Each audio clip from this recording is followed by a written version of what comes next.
जय मसीह की। आज जिस विषय पे मैं बात करने वाला हूँ वो है देने का महत्व। अगर यूहन्ना 3:16 अगर हम पढ़ते हैं तो हमें पता चलता है परमेश्वर ने जगत से ऐसा प्रेम किया कि उसने अपना इकलौता पुत्र दे दिया ताकि जो कोई उस पर विश्वास करे वो नाश ना हो लेकिन अनंत जीवन पाए।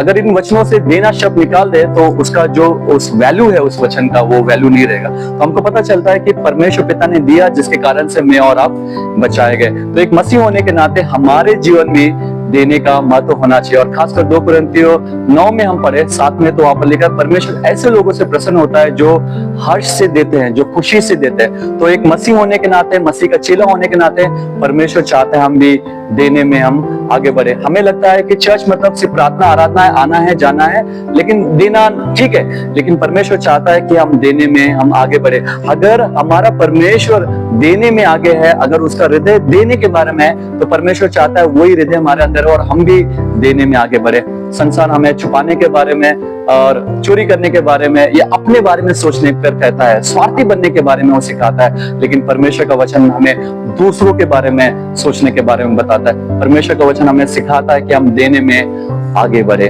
हम देने में आगे बढ़े, हम कंजूस ना बने, हम कठोर ना बने, लेकिन हम देने में आगे बढ़े। हम अपने जेबों को खुला रखें, हम अपने हाथों को खुला रखें ताकि हम देने में आगे बढ़े। और ये देना सिर्फ परमेश्वर को देना नहीं है, लोगों को देना है, जरूरतमंदों को देना है, मिशन को देना है, या हमें भी अपना अर्पण या दशमांश देना है। परमेश्वर चाहते हैं हम देने में आगे बढ़े। और मैं विश्वास करता हूँ कि जब हम देंगे हम परमेश्वर के और अनुग्रह को और कृपा को पाएंगे। ये नहीं क्योंकि आपने दिया इसलिए परमेश्वर आपको देगा। परमेश्वर ने तो ऑलरेडी आशीषें दे दी है। यीशु की कुर्बानी के द्वारा, क्रूस के द्वारा, उद्धार के द्वारा वो सब जो हमें चाहिए वो सब कुछ दे दिया है।